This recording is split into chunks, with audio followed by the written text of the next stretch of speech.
Technology is the great equalizer at the end of the day. If you look at Africa, you see the highest levels of mobile penetration.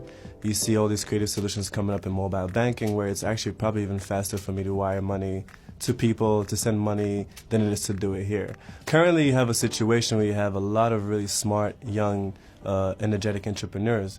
There are some challenges that are there. There's a lack of funding. There's a lack of incubators or mentorship that allows them to learn how to take these ideas that they may have and maybe get the other skills that we have to do the proper business practices and allow them to really compete on a global scale.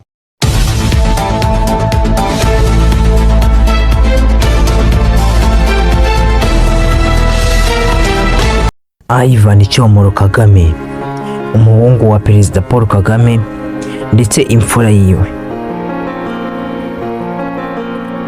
Ni umwana muto cyane gusa ukunda igihugu ku buryo buhambaye cyane ndetse nawe wakwifuza kugeraho. Gusa kuri uyu munsi twabateguriye ikiganiro kijyanye nawe ndetse n'amakuru amwerekeyeho. Abantu benshi nzi neza ko munakunda rero bashaka kwishimira kandi murayakunda. Gusa niba ari ubwa mbere ugeze ku murongo wacu wa YouTube kandi subscribers kugira ngo dukomeze kubana umunsi ku wundi, gerageza kubibutsa. Yvan Cyomoro Kagame ni umuhungu wa perezida w'imfura.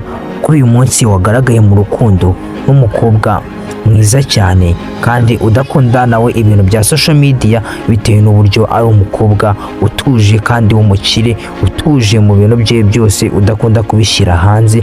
Kandi na Yvan Cyomoro Kagame abenshi bamuzi, murabizi ko ari umuntu ukunda ubuzima bwiwe muri private mu buryo butangaje.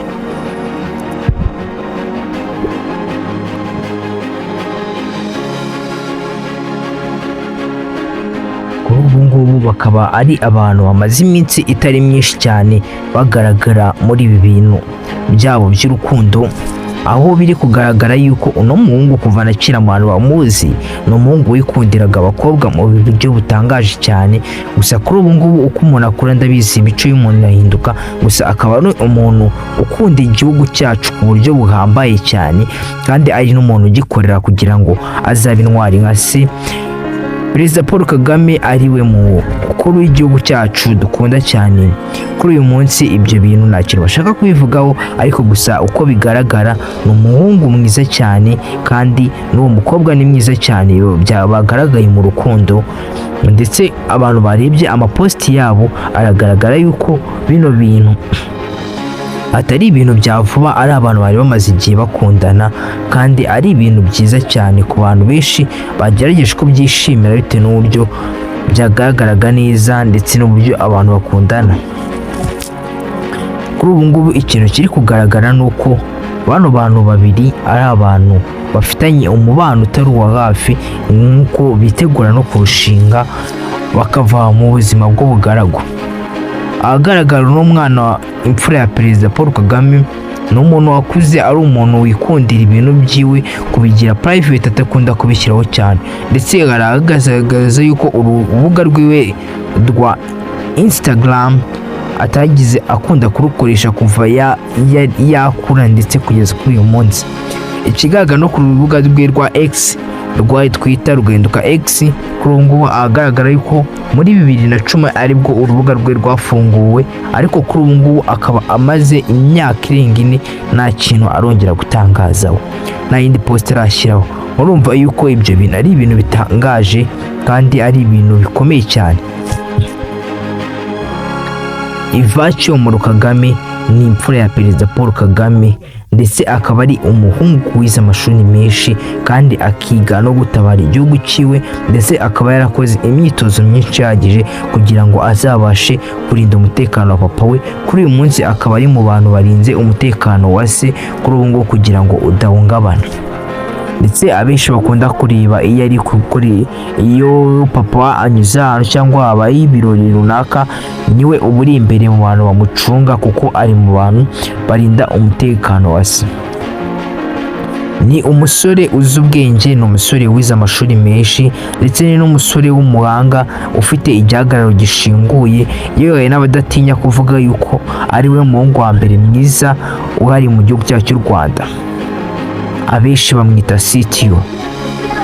ni umuhungu mwiza cyane, ni umuhungu ukunzwe n'abatari bakeya. Ku rubuga rwacu rwa YouTube abakora top 10 akeshi bamugira umuntu wa mbere ukunzwe kurenza abandi mu gihugu cyacu cy'u Rwanda mu bahungu kandi mu bantu beza cyane. Ikigaragara nuko ibyo bintu bavuga akeshi baba batari kure y'ukuri, ariko ari ibintu byiza, gusa ye nabo bashyiramo amakabyankuru kugira ngo ibyabo bikundwe. Ikigaragara uyu musore umwaka ushize iki binyamakuru byanditse yuko uyu musore ari mu bantu batunze amafaranga atari munsi ya miliyoni 200 z'idolari bitewe na business nyinshi yakoraga, kuko ni umucuruzi ndetse n'umuntu ukunda ibintu bijyanye n'ama business cyane, kandi akaba ari nabyo ibintu yakoraga nyuma yo kwinjira mu gisirikare. Yvan Cyomoro Kagame ni umwana wa perezida w'imfura kandi ukunda umutekano we, kandi ugerageza no gutanga umutekano ku gihugu cyacu cy'u Rwanda, ndetse akora uko ashoboye kugira ngo ibyo bintu bigerweho. N'umusore ukunda ibintu byiwe kubigira private, ndetse ukunda kurinda umuryango we cyane kurenza ibintu byinshi cyane. Gusa kuri uyu munsi niba ushaka kuzajya ubana no mu bucukumbuzi bwacu tubakorera umunsi ku wundi, tuzatubagezaho amakuru meza ayo mwadusabye niyo tubagezaho, kandi tugerageza gukoresha ukuri gusa kuryanye, ariko nyine ukuri nyakuri. Umuntu utarakanze subscribe